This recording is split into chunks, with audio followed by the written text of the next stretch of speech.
Israel conducts 5-day home front security drill, the largest in its history, simulating responses to war and large-scale attacks.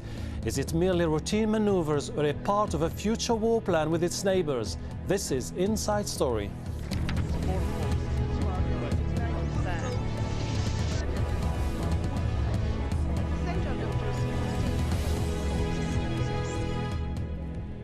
Hello, I'm Hashim Al-Barra. Israel carried out the largest defense drills in its history this week.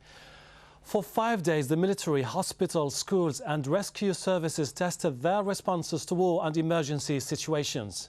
Sirens sounded and radio and television stations made announcements urging citizens to take shelter. All this to prepare Israelis for emergencies and disasters such as missile and gas attacks.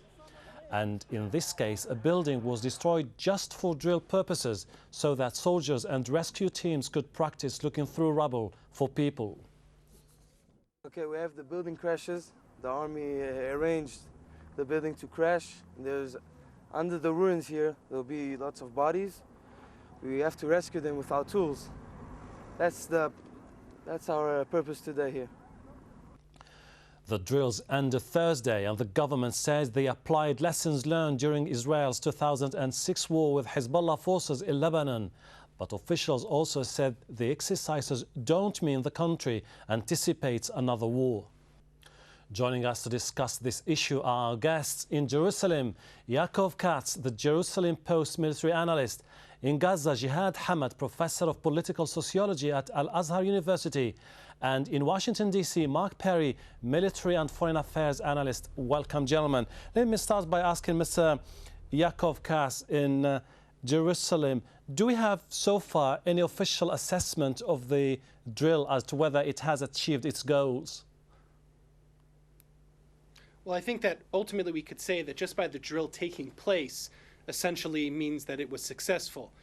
Israel's quite clear that following the Second Lebanon War in 2006, when 4,000 Hezbollah-fired missiles pounded and bombarded northern Israel, sending about 1 million Israelis into bomb shelters or to flee south, that Israel was not prepared for such a missile onslaught, and that there was a need to drill and to create an exercise that would prepare the Israeli public. What we've seen over the past week is essentially that, getting the Israeli public ready. When Israel looks around its neighborhood and it sees Hamas in Gaza firing Qassams, Hezbollah in the north, Syria amassing Scud-D missiles with chemical or biological capabilities, and Iran further north, Israel needs to be prepared for the possibility that additional missiles will be fired into its territory. Mr. Jihad, what was the reaction in Gaza to the defense drills conducted by the Israelis? Well, as a matter of fact, Israel doesn't change their policies since 1948 toward the Palestinians in the Gaza Strip or in the West Bank.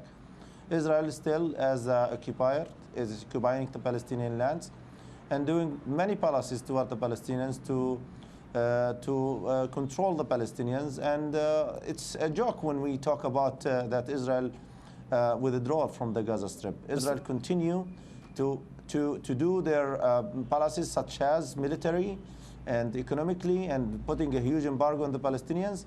And I think Israel in a big trouble when it comes to the future of the Gaza Strip, and the whole region continue with this scenario that Israel want to implement their rules and implement their philosophy and implement their ideology towards expanding their interest in the Middle East.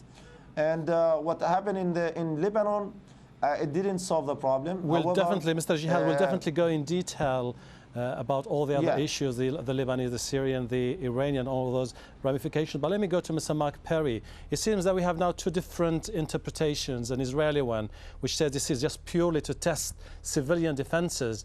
There's another theory in the Arab world, which is this is not only a drill, but it could be a prelude to a wide-range military confrontation. Well, you'd never be wrong by predicting a war in the Middle East. We've had in the post-World War II era innumerable military confrontations and wars and instability and nations and movements taking each other on militarily. So I suppose it could happen tomorrow, but it seems to me in the short term, a military confrontation is unlikely. What's to be gained? Israel has already gone up against Hezbollah. It was quite painful for them. It didn't work. They suffered a defeat. No one can answer the question about what would happen were Israel to take on Syria. Okay, Syria could be defeated militarily, but so what? What then? So it doesn't seem to me likely that we're on the verge of a conflict or that this drill portends some kind of military confrontation.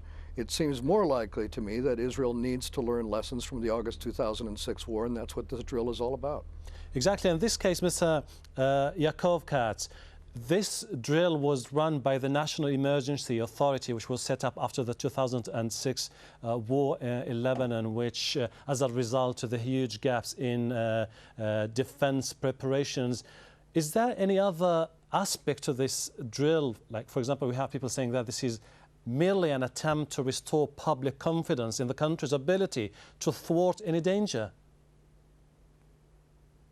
Well, I think that as we saw Israel during the Second Lebanon War, it's no secret Israel did not succeed in defeating or destroying Hezbollah. Hezbollah is believed today to be even stronger than it was before the 2006 war. But at the same time, it's important to keep in mind that in the 2 years that have passed since the war, Israel has embarked on an unprecedented training regimen for its forces.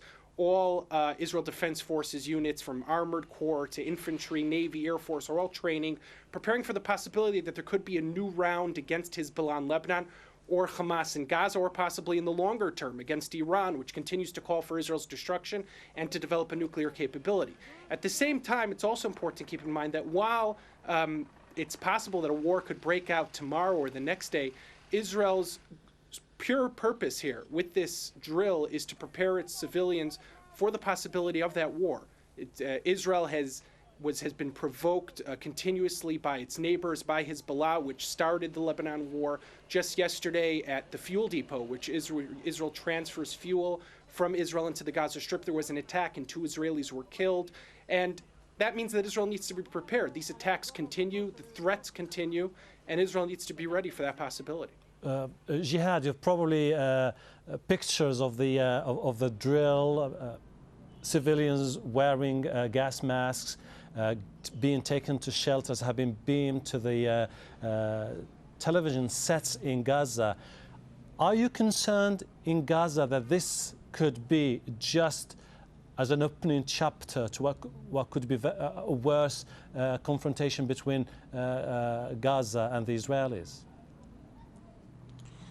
Sir, I would like to comment here. I don't think that Israel, in one day from the day that it started, Israel, this state that created, it was not a war country. It is a war. It's a war state, and from the day one, and continue with this image, with these policies, and will not stop unless Israel stand up and sit and talk with their politicians and with the people that we have to stop occupation. We have to stop our putting our nose in the interest of other Arab countries surrounding us, and accept many deals such as the Arab Initiative deals, having peace with the Arabs, give lands to the Palestinians who are thirsty to have peace and get their rights, and give the land of the Golan Heights to the Syrians. Many deals that has been put in the table, and Israel refused. When we see pictures such as what was going on here in Israel and doing this emergency and experiment for any future war that will happen, I don't think that the Palestinians themselves they are concerned, because we have been seeing worse than that. We are dying daily. I would like to invite your guests to come to Gaza Strip and see the hospitals, and see the streets, and see the people that are waiting in front of Gaza stations, looking for just daily basis to have their access to go to their works. I am a professor at the university. I don't have the access to get gasoline for my car to walk or to go to my work and teach the students. I saw some guests, they came just a week ago from France and from Norway. We have to put our cooking gas jar in the car, which has been transferred from benzene to gasoline for cooking gas, so we can drive them and show them the Palestinian areas and show them suffering. This is not a solution. Military solution will not bring any peace to this region. I So think the whole got your point, Mr. Jihad. I'll definitely go back to you. Jihad is saying that the military option is not a solution. Mark Perry, I would like to ask you this question.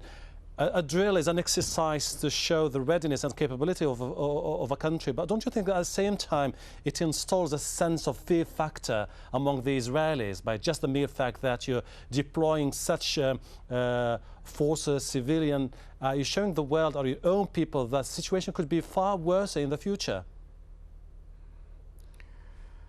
Yeah, I think that's right, actually. I think that we are practicing the politics of fears both in Israel and in the United States. And why?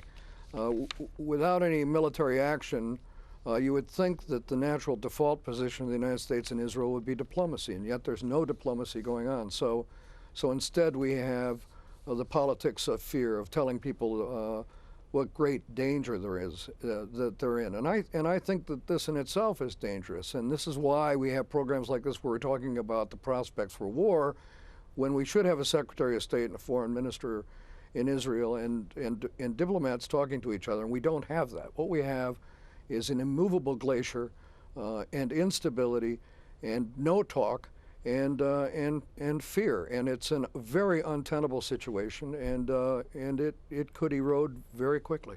And we'll definitely see what's next. But for the moment, time for a short break. When we come back, we'll look at the regional repercussions of the latest Israeli drills. Stay with us.